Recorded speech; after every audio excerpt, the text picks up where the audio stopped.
Cakep. Bu Ain, ini kameranya belum on. Iya Pak, bentar Pak. Satu lagi ya Pak bantunya. Boleh, silahkan Bu Ain, biar tambah semangat lagi nih siang-siang hari ini.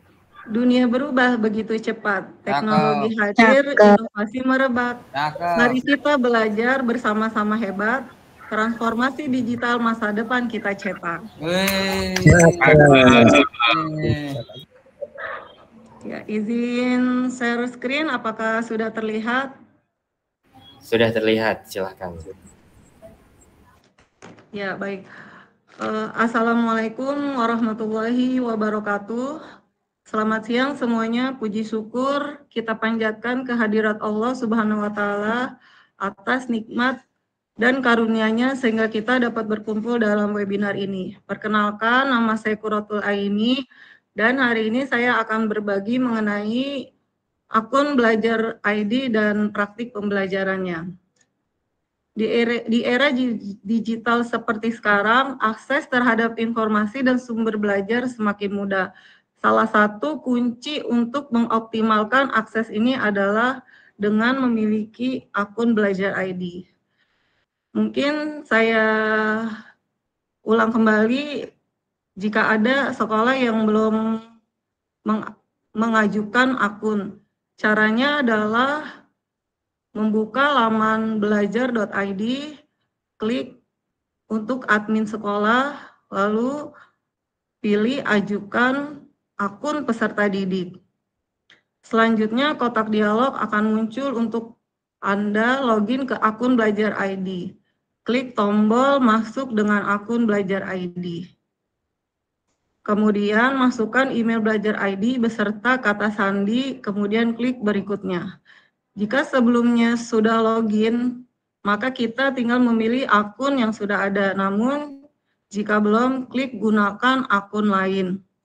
Perlu diingat bahwa pengajuan akun ini hanya dapat dilakukan oleh admin sekolah yang mempunyai akun belajar ID dengan domain @admin. Apabila belum pernah mengajukan akun peserta didik, maka akan diminta menyetujui penautan akun belajar ID dengan fitur klik tombol izinkan. Apabila login berhasil, maka akan langsung diarahkan ke laman pengajuan akun massal. Kita dapat melihat seluruh data peserta didik dari sekolah, serta status pengajuan dan proses akun belajar ID-nya. Klik tombol load more untuk melihat data lebih banyak. Untuk pengajuan akun, beri tanda centang pada nama peserta didik, atau klik di paling atas, maka ini untuk semua peserta didik, lalu klik ajukan.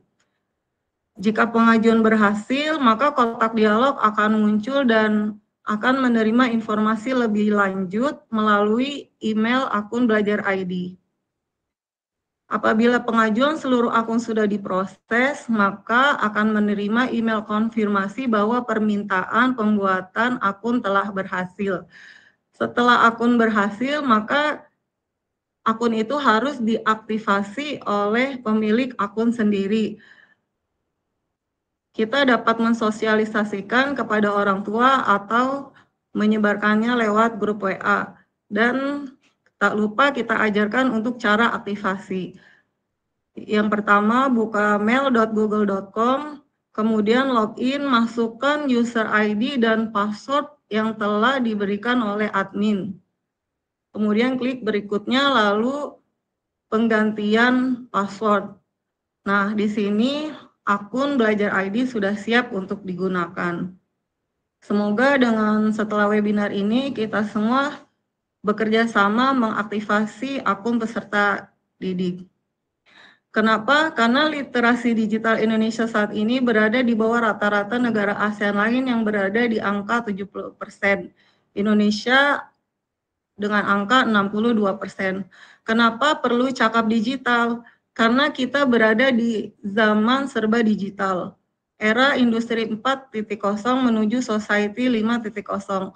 Mayoritas penduduk dunia adalah generasi milenial dan generasi Z yang sudah hidup dan berdampingan dengan teknologi informasi. Banyak keuntungan dengan cerdas berliterasi digital. Perubahan teknologi, sosial, dan lingkungan terjadi secara global. Terjadi disrupsi atau perubahan besar dan mendadak yang mengubah seluruh tatanan yang ada. Sebagai guru juga kita harusnya menyikapi perubahan yang ada dan mengikuti perkembangan zaman. Ini contoh disrupsi, yaitu saat dulu Kodak sudah tidak ada lagi, tergantikan dengan digital kamera. Nokia digantikan dengan Apple dan Android, Yahoo digantikan dengan Google, kantor pos digantikan dengan JNT, JNE, dan lain sebagainya. Jika kita tidak bergerak, maka kita dapat tergantikan seperti produk-produk yang sudah tidak berlaku ini. Perbedaan generasi menurut Benesic, Cikos, dan Juhes dari tahun ke tahun berbeda, dari boomers tahun 1940 sampai 1959, generasi X 1960 sampai 1979, generasi Y atau milenial 1980 sampai 1994, generasi Z 1995 sampai 2010, dan generasi Alpha setelah 2010. Gaya belajar generasi Z yaitu dikenal sebagai generasi internet dan digital native. Mereka tanpa belajar internet pun mereka sudah canggih, berbeda dengan generasi sebelumnya. Mereka sangat gemar bermain sosial media, kemampuan multitasking yang hebat, kritis saat mengemukakan pendapat, dan bisa mati gaya tanpa gadget. Ini penggunaan smartphone di Indonesia hampir mencapai 100%. Platform yang digunakan di Indonesia kebanyakannya itu YouTube, WhatsApp, Facebook, dan lain sebagainya. Waktu yang dihabiskan untuk media internet 8 jam 52 menit. Maka dari itu, adaptasi cara belajar secara digital diharuskan pada zaman ini dengan memanfaatkan teknologi digital relevan dengan kondisi seperti pada saat ini dan masa yang akan datang. Kutipan dari Ali bin Abi Thalib yaitu, didiklah anak-anakmu sesuai dengan zamannya, karena mereka hidup bukan di zamanmu. Menurut John Dewey, if you teach today's student as we taught yesterday, we rob them of tomorrow. Jika kita mengajar murid hari ini dengan pengajaran kemarin, maka kita merobohkan mereka besoknya. Ini adalah contoh transformasi digital. Anak-anak menggunakan smartphone di kelas. Praktik pertama, saya belajar membuat surat melalui email. Di sini anak-anak membuat surat untuk orang tuanya dan di CC ke guru kelasnya. Di sini dapat mendekatkan bonding kepada orang tua, dan orang tua pun senang dengan cara seperti ini. Mereka menjawab email dari anak-anaknya. Praktik yang kedua, bisa menggunakan Google Form untuk penilaian harian. Ketika saya coba penilaian harian pertama dengan Google Form, anak-anak excited dan mereka menagih untuk ulangan keduanya kapan. Berbeda dengan dulu ketika ulangan harian itu menjadi momok, tapi dengan Google Form membawa smartphone ke kelas, mereka malah menanyakan kapan ulangannya. Selanjutnya praktik latihan soal dengan kuisis. Ini cocok sekali saat kelas 6 semester 2 ketika pembelajaran 4 tema dan bulan Maret banyak praktik, maka anak-anak di-drill soal dengan kuisis untuk PR di rumahnya. Ini sangat disenangi anak-anak. PR walaupun dengan jumlah 40, 50, mereka dengan senang hati mengerjakan kuisis ini. Selanjutnya Jamboard atau papan digital. Di sini ada kolaborasi anak-anak di mana satu papan satu template, anak-anak bersama-sama membuat template-nya masing-masing.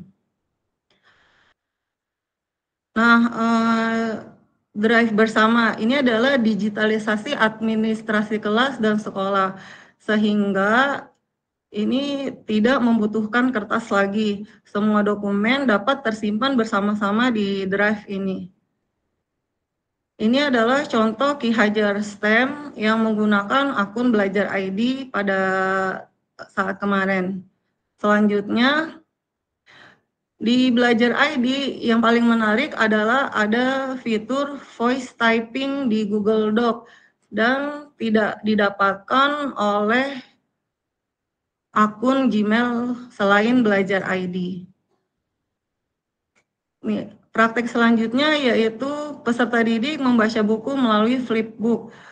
Ketika anak sudah tidak suka membaca, dengan membaca buku flipbook ini, mereka sangat senang karena flipbook ini adalah buku digital namun lebih interaktif.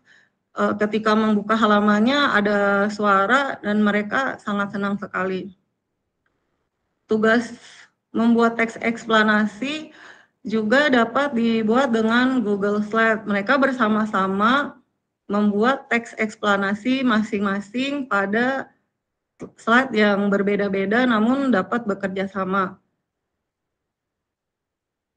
Ada juga Gemini for Education yang akan dijelaskan oleh teman saya nanti. Demikian yang dapat saya sampaikan, praktik baik mudah-mudahan bermanfaat. Transformasi digital adalah sebuah perjalanan, bukan tujuan akhir. Mari terus belajar dan berinovasi untuk menciptakan pengalaman belajar yang lebih baik bagi generasi mendatang. Satu lagi pantun ya Pak. Buku dan pena Boleh, kini silakan, tak Ibu. sendiri. Buku dan pena kini tak sendiri. Layar menyala, ilmu menyerpi. Belajar tanpa batas, dunia menjadi saksi. Mari kita raih cita-cita tertinggi. Demikian dari saya, kurang lebihnya. Wassalamualaikum warahmatullahi wabarakatuh. Waalaikumsalam warahmatullahi wabarakatuh. Terima kasih Bu Ain telah memaparkan perannya mengenai Belajar ID di sekolahnya.